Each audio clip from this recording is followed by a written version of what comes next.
Mm.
future topics. So I'm going to just jump right into this. Next slide, please.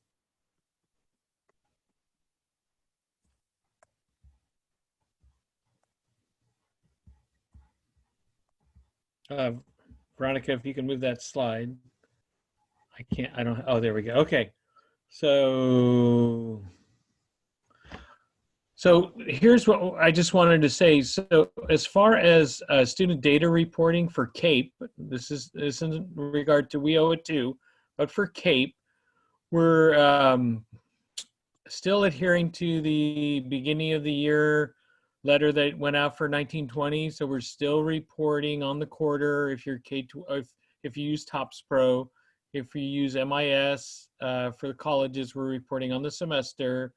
We haven't waived any of those rules. We know there's difficulty in the pre and post testing, and we're following the Octave memo as well as what CDE and CASAS are working on. So we'll follow that lead.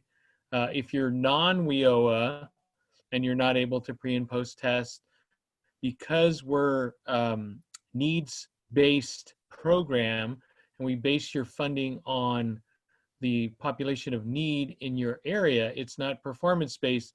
So if you have a problem doing pre and post testing, some other things, you won't be penalized for that. So I just want to remind you, we do encourage you. I know there's about a 50% or more drop off in enrollment happening as a result of the COVID-19. So we understand that.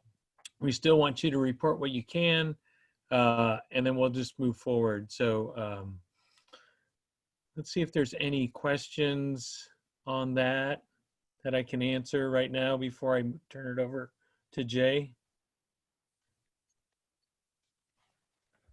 Let's see. All right, so no questions.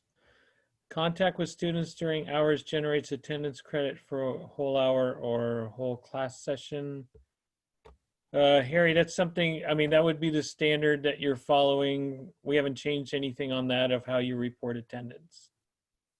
So if it's a specific detailed question, you can always ask CASAS on that question if you're reporting into TE. And then Burr says no penalties, but what about payment points lost? It's CAEP I'm talking about today. I would refer that question to CDE, and I think they're working on payment points, but I can't answer that today because I'm not a We Owe It To expert. Will there be home online CASAS assessment to new students? I think CASAS is working on that, and I'll let Jay address that. And can you speak to the April 3rd memo to colleges about extension for certification to May 30th? You'll have to email me offline on that. I'm not too familiar with that, nor do I get into non-CAEP type extensions. I mean, I'd have to talk to maybe my academic affairs or ed supports colleagues. Okay, so Jay, if you want to come on in, and I'm going to mute myself. Okay, I think everybody can hear me. I guess sanity check to make sure everybody can. And Veronica, you can go next slide if you don't mind. I guess I'll just verify can indeed everybody. Okay, thank you. All right, I think you skipped one, Veronica. If you can go back up, yeah, other way, yeah. Okay, there we go. So, I mean, nothing big. I mean, I wanted to stay here, though, just because my guess is, if, you know, straw poll, too many people. Okay, somehow it moved along here. There we go. So anyway, straw poll, no real, you know, voluntary straw poll, I guess. Just by eyeballing you, I would say lots of you, I won't say most of you, but probably the overwhelming majority of you have been to the workshops we've been doing through OTAN. There's one I've done on state and federal requirements. There's one that Janice Fair has done that's TE-centric, and there's one that Penny Pearson has done more on instructional tips. So I'll be kind of synopsizing a little bit some of the things I've been talking about, just like Penny will probably be doing something very similar at the end of this presentation. So I'll just say if you've been to those collaborative OTAN CASA sessions.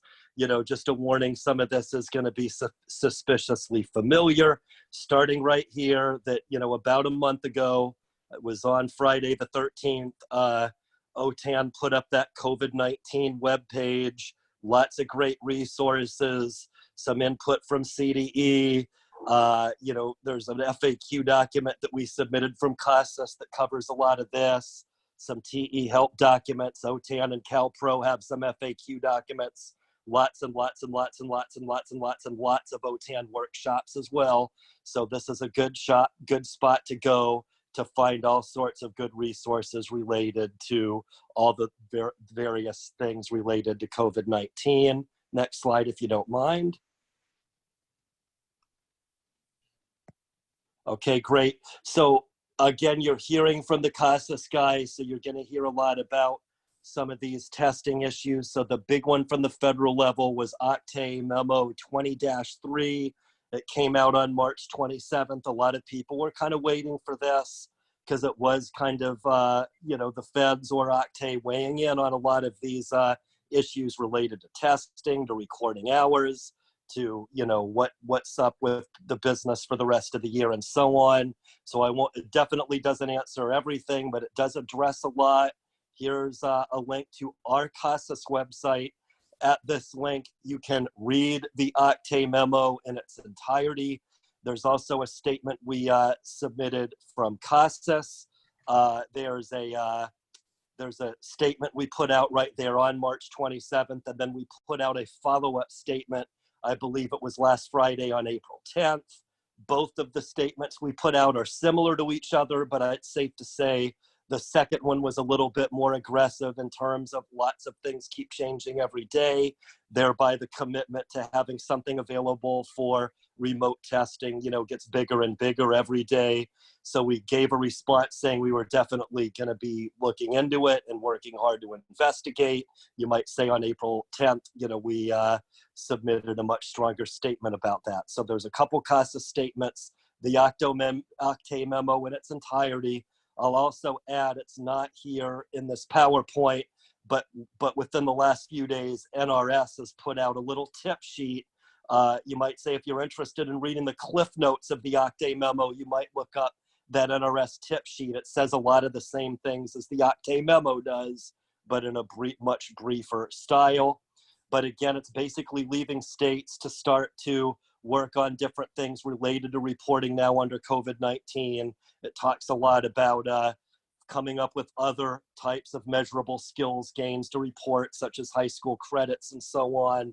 And I'll just say CAEP, CDE, and CASAS, we're all looking into these implications. CASAS specifically, we've already done a lot to start looking at remote testing. We've done quite a bit of pilot testing already with lots of different configurations, looking at things like Zoom, looking at things like ProctorU and so on. Lots of you have provided all kinds of unsolicited suggestions. So we've used lots of special software to see what works with that and what doesn't. We've done just basic trials using just Zoom, trying to figure out what works with one-on-one, what works with group settings. Obviously, we still have lots and lots and lots and lots and lots and lots of work to do, but we've definitely been doing a lot of that pilot testing to try to figure out what works and figure out what the right solution is for online testing. Next slide, please. Okay, so we'll just start out, a little bit on basic NRS, trying to synopsize it. So to be clear, in that OTAN presentation, we really go deep in this. It's still important for CAEP agencies to be familiar with NRS as well, but not quite as critical for CAEP maybe as we owe it to, in some of these things. But so we're synopsizing, but still making sure everybody's aware of it. Bottom line is, for federal reporting, for CAEP reporting, it's the same. Individuals in distance learning have the same requirements. You collect the same demographics, the same enrollment information. Given the situation we're in, outcomes are a little bit different, but technically the same outcomes that a regular student is eligible for is the same for distance learning as any regular student. There is a box at the class and the student level. there's a field called special programs, and that is a box called distance learning that you should mark. In some cases, you can mark it at the class level. Other times you might mark it at the student level, but for all these students, you can mark distance learning. We had a new build in TE just today. It was build 76. One of the new features, we're calling it force majeure. I believe that's the term they're using in the Octave memo. I'll slow down a little bit. That's the term they're using in the Octave memo. That is in that Octave memo 20-3, the Fed stipulate that all states, force majeure, right? It stipulates that all states must report on the students that are affected by COVID-19. So from a TE programming point of view, we just added that checkbox, and it was in the new Build 76 that we released just this morning. So we released Build 76 with a checkbox. It's in the student and program years lister. That is those records that have things like supportive services and barriers to employment, that area. There's a checkbox for COVID-19. It's actually a radio button. So you now have in TE that box. In the release notes, what we're explicitly stating in the release notes is that to leave it blank for now. If you insist, you can obviously mark it if you want, but we're saying for now, leave it blank because we're still meeting at the state level to kind of determine a state policy for how to mark this. There's lots and lots and lots of interpretations. Some are saying, well, of course, this is such a big deal. By definition, everybody's affected. Some are looking at just those that might have had classes moved to distance learning. Some are saying, well, hey, we're just including those that were shut out and can't attend class anymore. All of those are valid points, but we're looking to have a little bit more state level discussion so we can come up with a more specific suggestion of what conditions, should exist to check that box. I think there will be, it'll probably be from the state though, because it will be a policy issue for the state, not a CASAS policy. So again, but we are obviously at CASAS responsible for the programming. So from the TE programming point of view, we feel like we've got in TE what we need to have to meet the conditions of that memo. But again, we're suggesting leave it blank for the short term until we come up with a state level suggestion so all agencies are applying the same criteria to that checkbox. Okay, so somebody's, well, the Octave memo, you should be reporting hours for all the activities. So if you are doing WIOA 2 reporting, you should be reporting hours for distance learning, just like you're doing for regular class. Now, like, depending on the models you're using, there's different ways of doing it. You have the power in your local policy to stipulate which activities you feel like deserve to be recorded as hours and which don't. But bottom line is Octave is saying, yes, you should still record hours for your distance learning activities, just like you should be doing for any regular class. Right, so there is some information. What I'll reference, I see Connie, Frank, and others.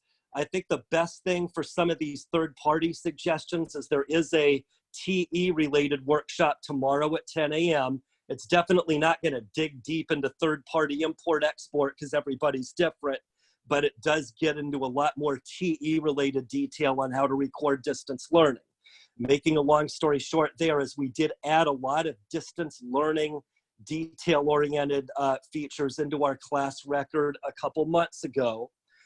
No, we did not predict COVID-19, but out of dumb luck, we did, oh, by the way, happen to do a lot of distance learning program over the last few months prior to COVID-19 hitting. Previously, there wasn't really a way to stipulate which hours were DL versus which hours are regular. Long story short is over the last 2 or 3 months, there's now things in TE where if you want to get to that level of granularity and say, yes, the student has 50 hours of instruction, 30 hours were regular classroom, 20 hours were distance learning. I'm just making up the numbers. You now have the ability to do that. Okay, so mark distance learning for those who are in distance learning. There's a new checkbox in TE, more information. So it's the third bullet that we're saying to hold off marking.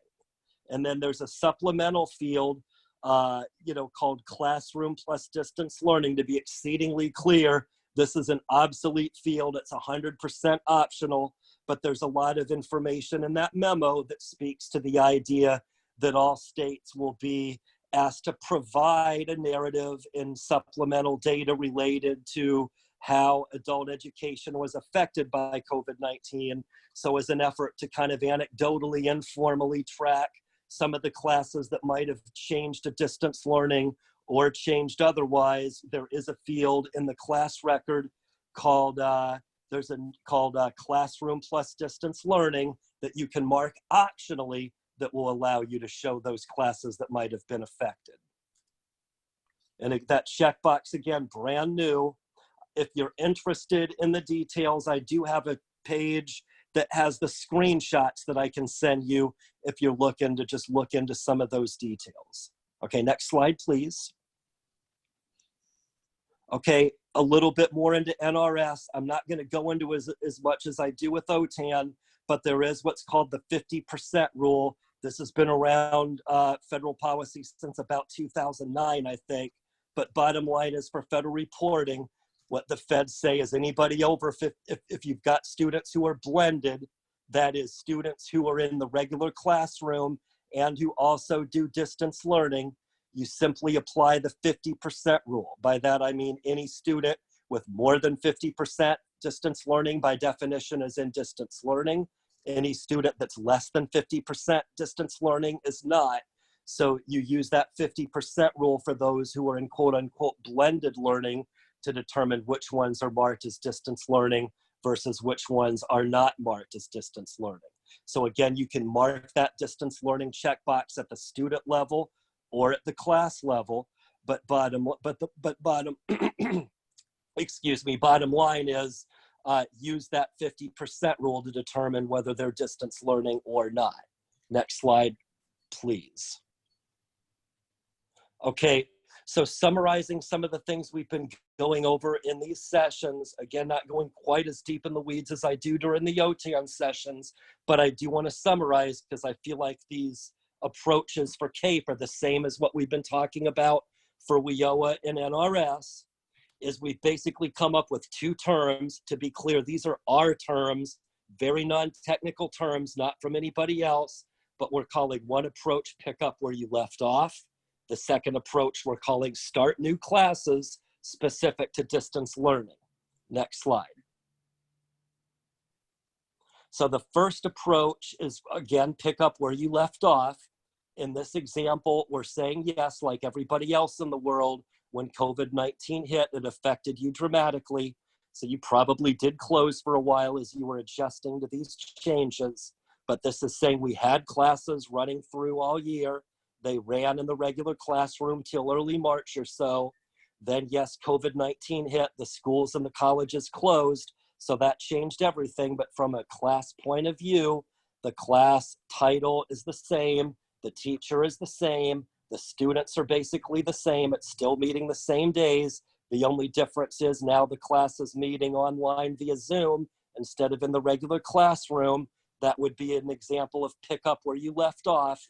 In that case, you could leave the classes the same in your data system, keep the class ID, title, all that can be the same.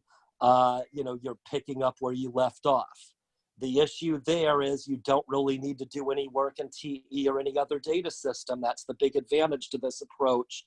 The disadvantage, though, is that you do need to look at it and figure out whether more than 50% or less than 50% of the instruction overall was distance learning to determine whether you should mark it as distance learning or not. Next slide, please. Okay, so here's an example. This has gotten a lot of questions, so I am giving a couple examples. So example one, we're saying the class started August 1. It's scheduled to go through the end of May. We're just making up the dates, but we'll say it was in the regular classroom through March 13th, and then it resumed through a distance learning format on March 23rd. In this example, this class had been going for quite a while. the overwhelming majority of this class time was done in the regular classroom before we needed to make the switch. That is, it's less than 50%. So basically, this would be an example of where we do not need to mark distance learning. We are doing some distance instruction in this class, but it's well below 50%. Next slide. Example number 2, similar conditions, but this class started on March 1. It's also scheduled to run through the end of May. We'll say that COVID-19 factors are the same. It ran in the regular classroom through March 13th, resumed via distance learning on March 23rd.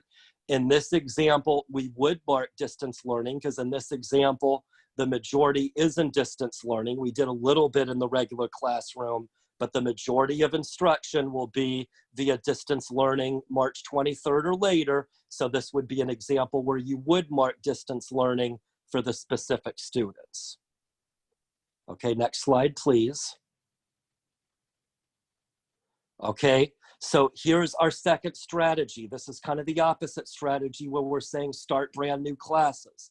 So in this example, basically the same conditions occurred, of course, related to COVID-19, but in this case, we're saying, yes, everything changed after COVID-19. We had to close the school down. We had to close the college down. So we're changing everything from this point forward. We had to start brand new classes because the teachers are a little different.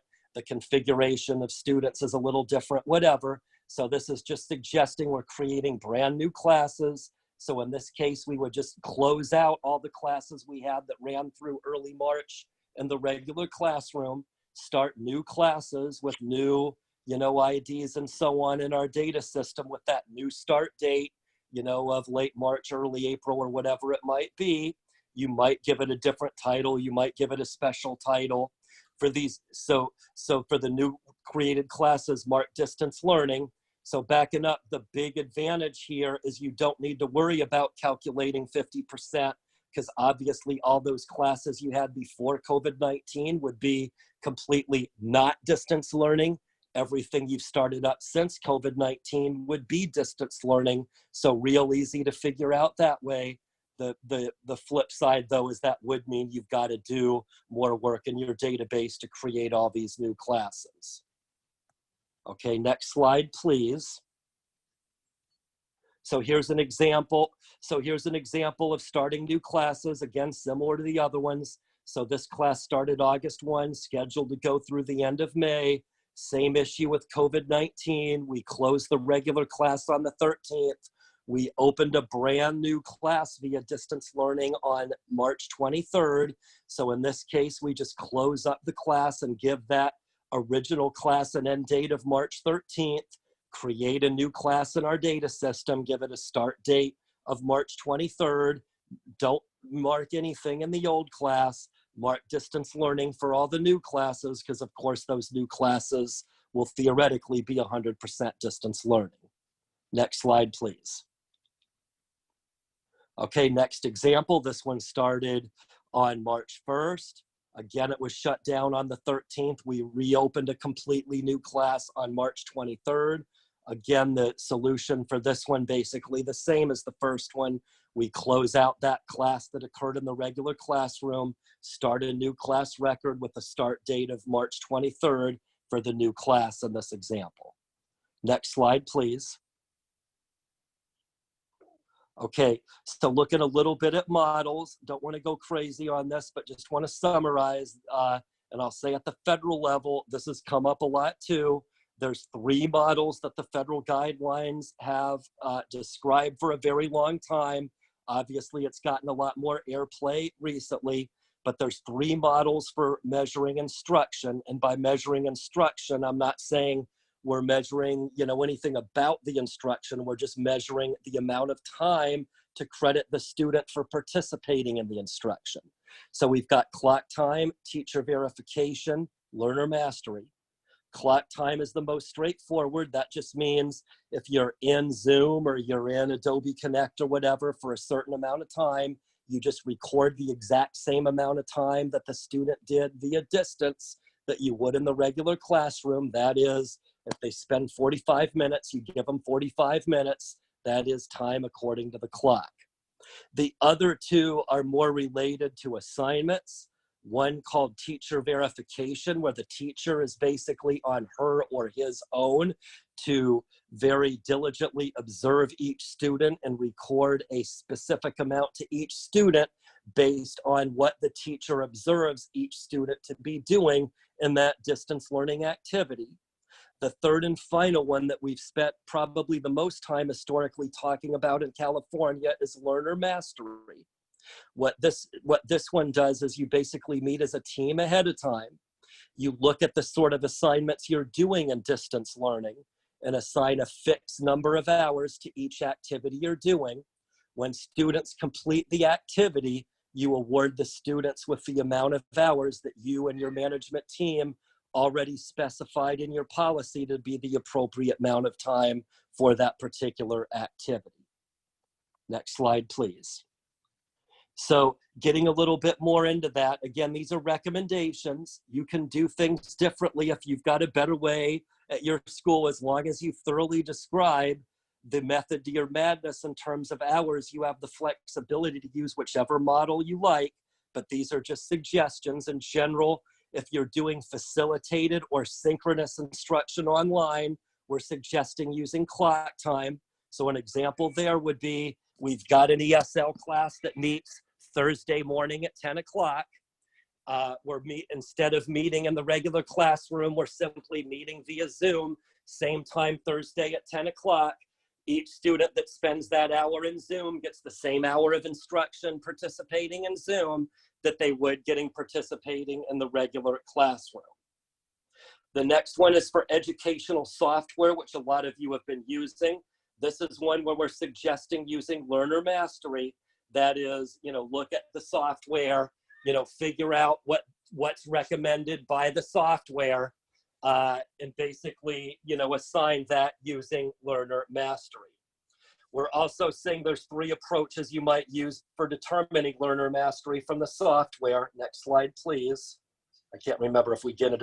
So we won't get any more, but we will talk about this. Some of the software has got hours pre-programmed. So you might say that's the easy way. If the software pre-programs the hours into the software, use the hours that the software gives you. So if it's a 12-module program, they've programmed lesson 1 to be exactly 1 hour, so the student gets an hour recorded in the educational software.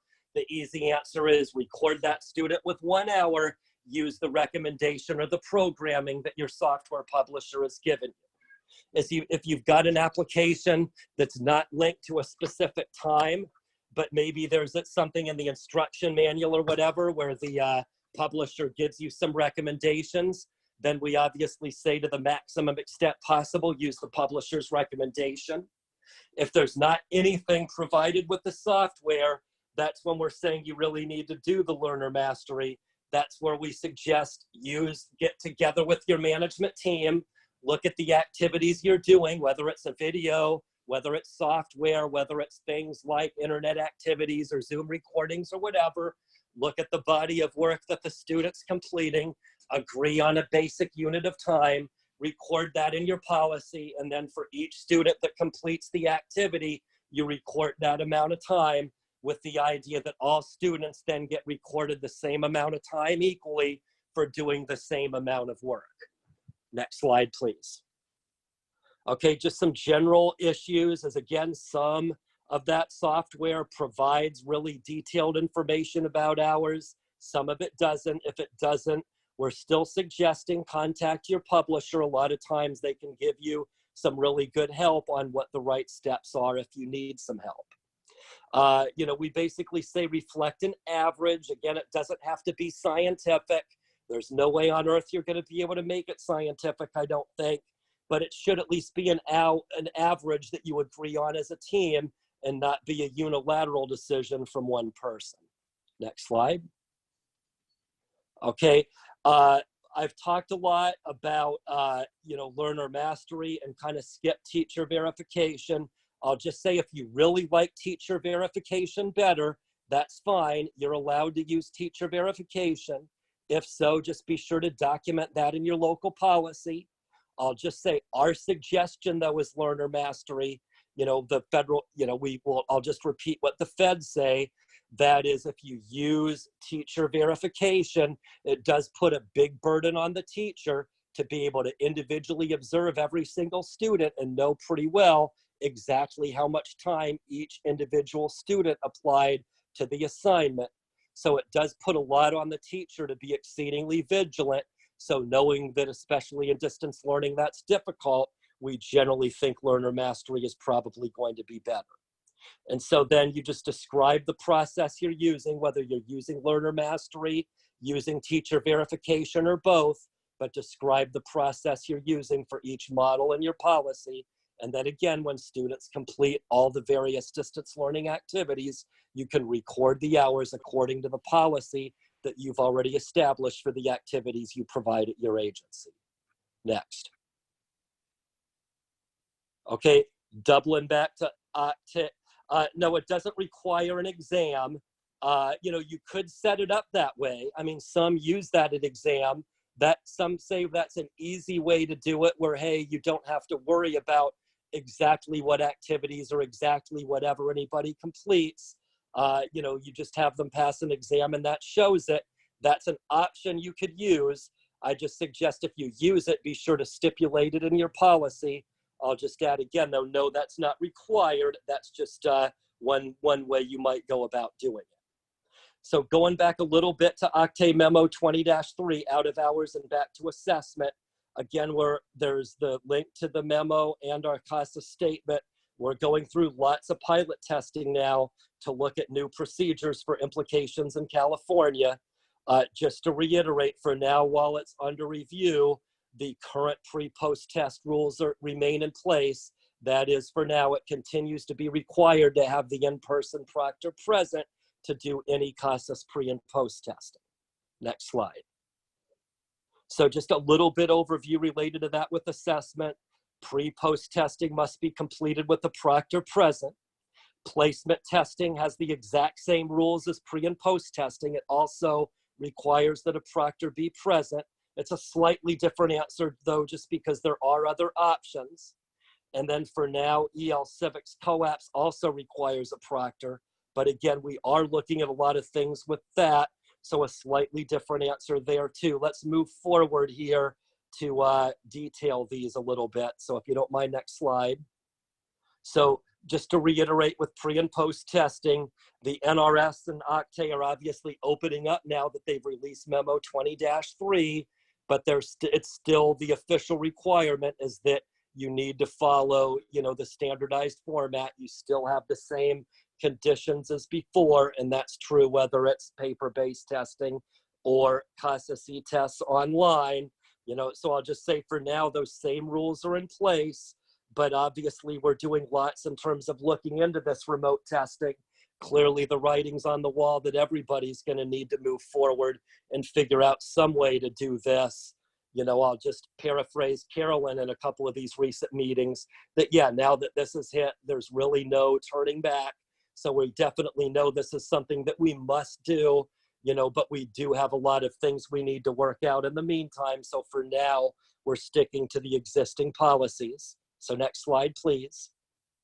Okay, placement testing like pre and post tests also require an in-person proctor, but I say a slightly different answer because we've always said for placement testing that we encourage you to do the CASAS locator appraisal, of course, but we also encourage you to do other things like a writing sample, oral interview, student education history, and so on.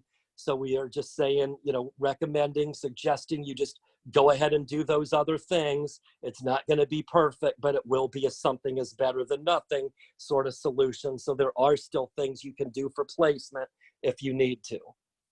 Okay, next slide, please. For placement, here's some resources here for placement testing. It's our curriculum management and instruction. We have our skill level descriptors, sample test items, and so on. Next. Okay, so for EL Civics, I see a couple questions on this. So I'll just say for now, EL Civics is the same as pre and post testing. is we don't have a solution yet, so for now we're saying EL Civics is, you're required to, do that one-on-one like before. However, we kind of have EL Civics on the front burner. To be clear, it's not going to be all of EL Civics, but for sit prep, we are looking at that citizenship interview test. The citizenship interview is all oral interviews, so we really do see the sit as being low-hanging fruit. So we're still, working out a few issues with it, but we are putting that one on the front burner and hoping really soon we'll have something available for the sit, knowing that it's an oral interview. Will that fix everything? Absolutely not. But again, we're looking to get some of this out, again, with the idea that we need to have something instead of nothing. With COAPs, obviously, those are all over the map. Some are very conducive to distance learning, others not so much. But we're also looking at identifying. So we're using, I'll be loose here, but we're using a loose combination of popularity, conduciveness to online format, and we're trying to pick out some that are appropriate to COVID-19 as well. But we're looking at the bare minimum having a short list of COAPs available sooner rather than later. It won't be all of them. It will probably be a short list, but at least have a handful of them that we know should be easy to convert, that should be popular ones. The SIT certification, we're still working out as well. For now, you would need to already be certified to administer. We're looking at something for the June 30th deadline for that. But anyway, you can use some COAPs, you can use the SIT. Again, something is better than nothing. To be clear, that would be something you can do, but I'm not really commenting on the payment point side. There's a payment point side that's a lot bigger than just CASAS coming up with remote testing or remote EL Civics. Again, so when I say it'll be ready for you to do something, not necessarily something you'll be able to do for payment points. I want to go way out of my way that there's two separate questions. That is the ability to do something instead of nothing, whether it's placement testing, progress testing, or EL Civics. There's a completely separate question related to payment points that may or may not fit into that, to be clear. Okay, last bullet here, sorry, go back one more, sorry. The last thing just to say is I don't see these questions, but it's come up a lot. To be clear, of course, you can offer EL Civics instruction. You could administer EL Civics instruction remotely, just like you can offer any other ESL instruction remotely.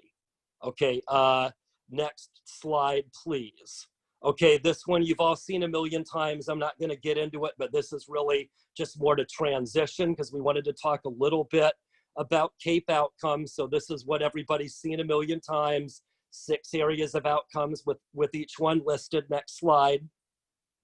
We just wanted to hone in a little bit on some things you could do. These are all just optional now. Nothing is required. I know a lot of agencies are closed down. For some of you, this is possible. For some of it's impossible. If it's impossible, you don't need to do it. But this feedback presumes that there's some of you that are really just looking to have something to record, not necessarily about payment points, not necessarily about NRS outcomes or anything official CAEP-wise, but just ways to record that you're doing things at your agency and ways to record that your students are still making good accomplishments. We're going back to saying, yeah, you might want to look at that high school credits. We're looking at that mastered course competencies bubble as being something you might use for COVID-19 ABE ESL. And we're linking it to that occupational skills gain and workforce prep that we've been talking about all along for CTE, with that federal passage of an exam requirement and so on. Okay, next slide. Okay, yeah, we can transition. Okay, so, well, let's just do two. There's the high school credit slide. This one you've seen. So this is one possibility is you might want to look at recording more high school credits. Let's go next slide after this one. Okay, so what we're looking at is you can look at a literacy measurable skills gain. This is some of what we're looking at related to EL Civics. Again, this is not for payment points. We know there might be a higher bar required for payment points, But with some of these basic issues related to things like COAPs or the SIT, you can start working on things with students. You know, it will give you something rather than nothing to measure. So we're using that same, you know, occupational skills gain format where it could be a written exam. It could be something more formalized. It could just be an oral interview. It can be whatever makes the most sense for you and the student, where you cover material and go over it in the same way you might for things like occupational skills gain in a CTE class. And then you can go back and record that mastered course competencies as a way to show that they've done it. I won't talk about it, but you can just go to the next slide just so everybody knows what I'm talking about.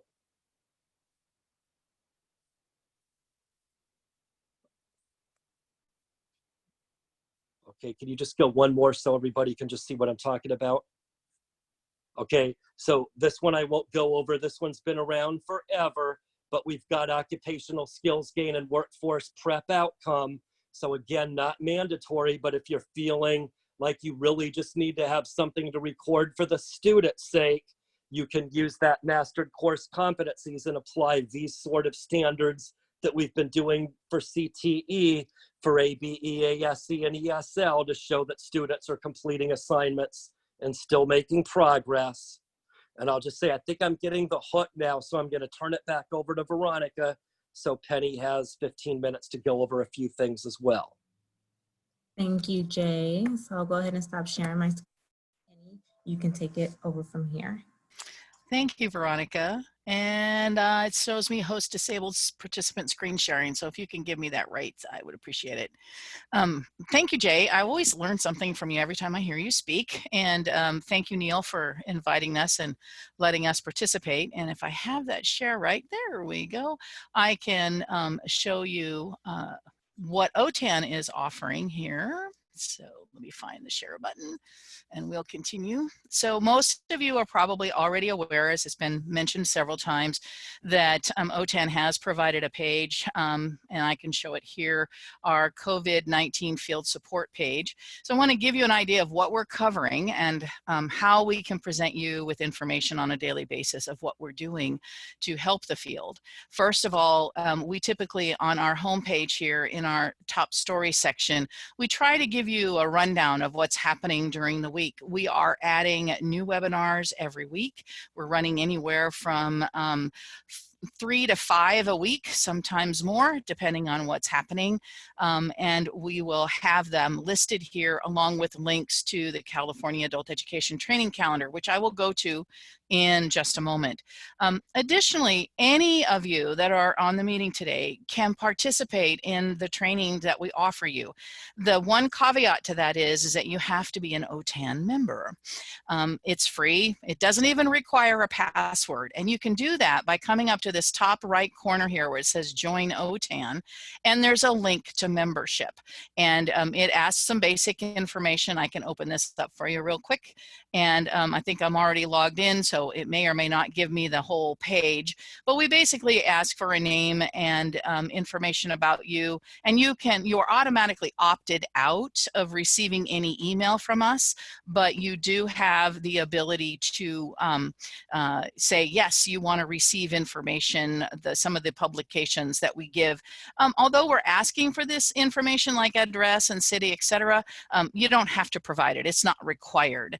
So you can see we have lots of information in terms of newsletters, and we have teacher digests that we produce, providing information about great educational technical or ed tech tools and things that you can use in the classroom.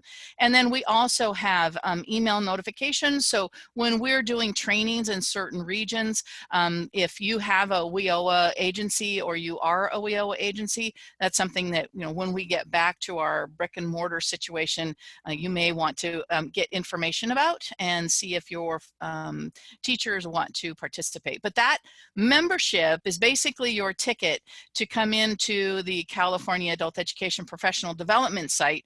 And I had filtered these by OTAN offerings. So I went over here where it says filter events, and I filtered by the sponsor. So these are all of our current offerings. One of our popular events that we're doing now is what we're calling our OTAN office hours. And this is where we're providing one-to-one technical assistance. So if someone is like, how do I do X in Y? We have OTAN training staff that man these office hours, and they're there to help answer those questions. And if they can't answer those questions, they find somebody who can, or they research it and get back to you.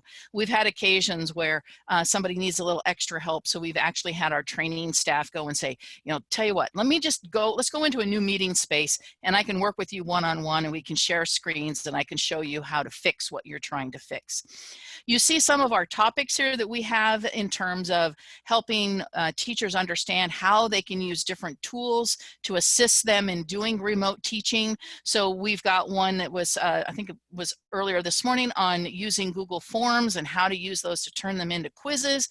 We also have, as Jay mentioned earlier, our sessions with CASAS recorded here. And we also have anybody who may or may not be using a learning management system. OTAN does provide support in Moodle. We do have shared courses there. If you're interested, give me an email. I can post that, or one of my colleagues can post my email address in the chat pod, and I'd be happy to help you if you're interested in doing something with a learning management system. So you see we have topics on Screencastify. We work with many partners that we have offer ed tech tools like you've seen here. We've got lots of examples here that your teachers can participate in. We also work with other leadership projects and national partners where we've brought folks in from some resource tools that are known on a national level, like North Star. Hippocampus is our NROC partner. So all of these, just by being a member of OTAN, we only need your email address. It is a simple matter of, you know, selecting something that you're interested in. I'll choose Discover Padlet. If anybody has never used Padlet, you need to attend this. It gives you the date, the time, and down here toward the bottom where it says registration, you just enter your email address. So use the same email address that you use to register with OTAN. So I'm putting in my email address here, and when I click continue, and in these days, you need to check the information and then be patient. So if you'd like to get a text from OTAN, you can enter your phone number here, and you can also then just simply register for the event. You will, at a minimum, receive email notifications, but if you would like to receive a text notification, you can fill out that information here. So you choose what type of service it is, and you choose your vendor. And when you click on this register for event, you need to wait. We've, as you can imagine, we've served within the past month since this happened, we've served over 4,000 participants. And sometimes this registration process, we've got lots of folks on the server, and you need to wait for this message that says that you are successfully enrolled. So I started on the homepage. I started with membership. I moved on to the offerings by OTAN and our partners on the California Adult Education Training page. If I go back to the main website, and I'm looking for my link here and I'm not finding it. Let me just reset.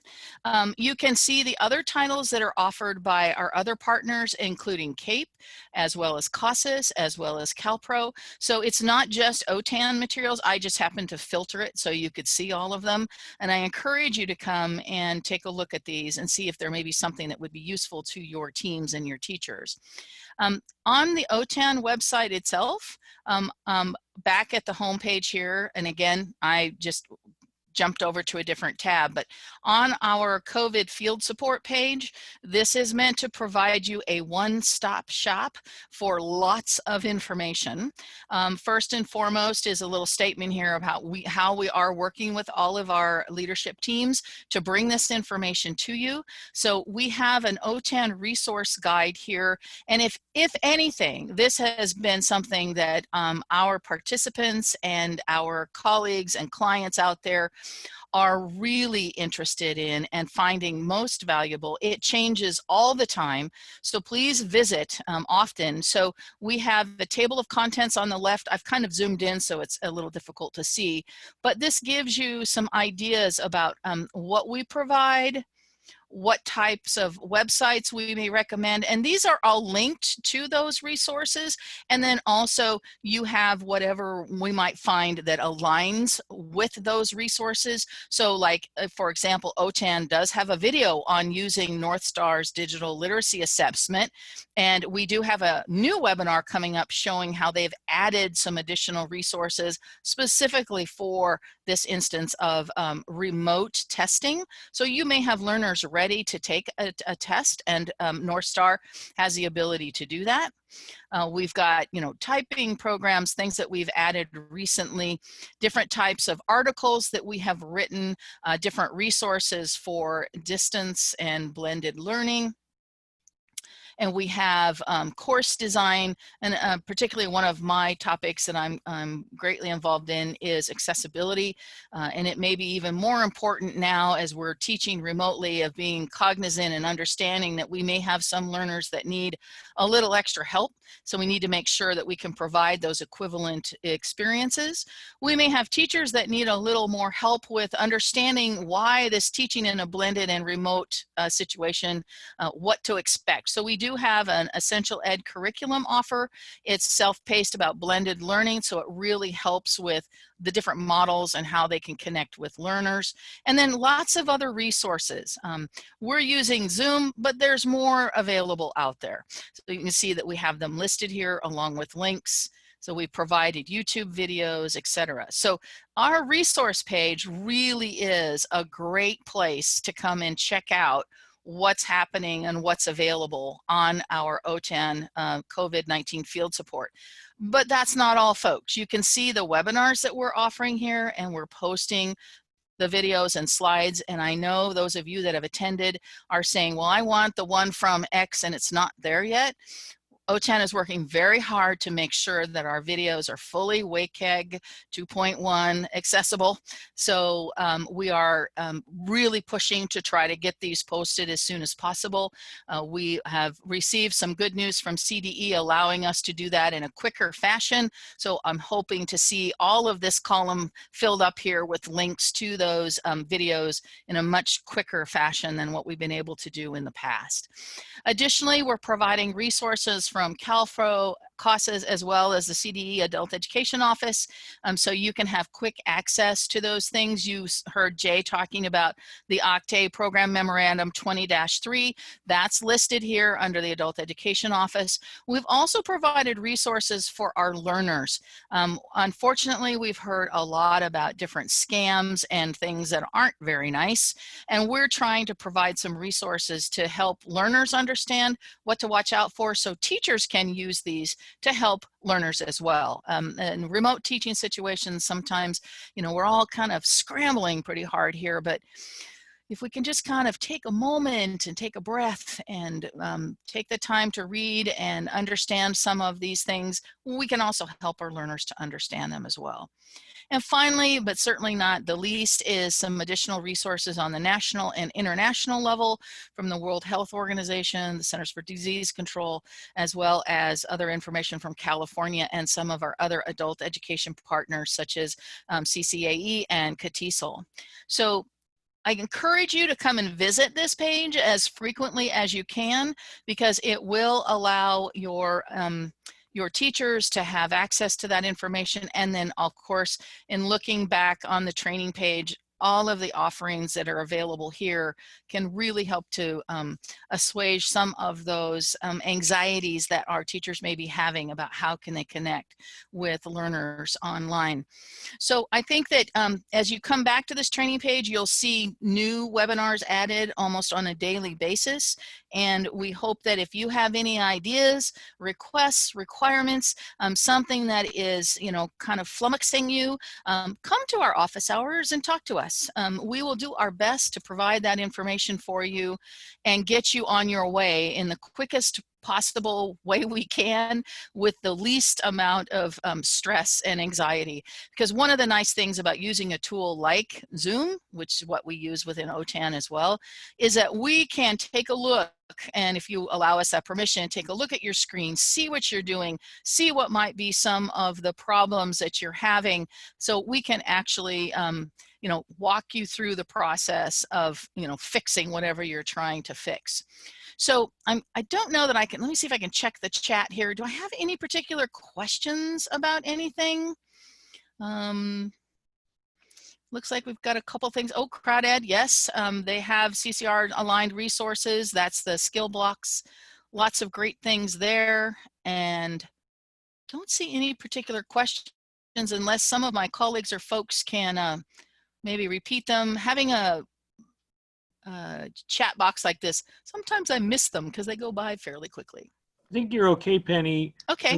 There were a couple of questions and people have answered them. Like Lucia wanted to know when the ASAP tech support meeting was.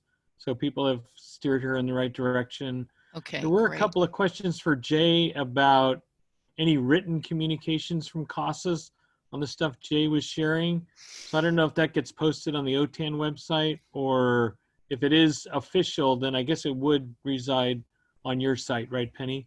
Yes, we have been working with Jay and Janice for some of these, especially frequently asked questions and the distance learning overview.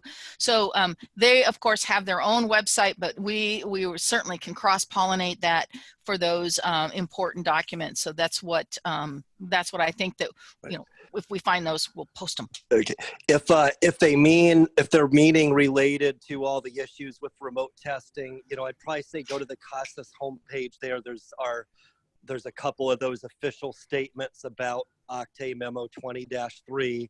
If you just mean the general content of the presentation and things related to class creation and hours and all that, there's a more detailed FAQ document on the page Penny just described. Right, and I want to do a shout out to the OTAN survey that's still, I think Penny, you reopened it, is that Yes. correct? Yes. So that survey is going to be critical to capture kind of what you're doing, as well as reporting any kind of supportive services that you're offering, because we know there's a drop off in student enrollment or as far as students coming back, but we know you're also providing services, whether it's census or referrals, or showing someone how to file unemployment insurance, or getting food or shelter or stress, relief, all those kind of things. We want to somehow, we can track that in TE. There is a way in the survey to kind of note if you are helping with those supportive services.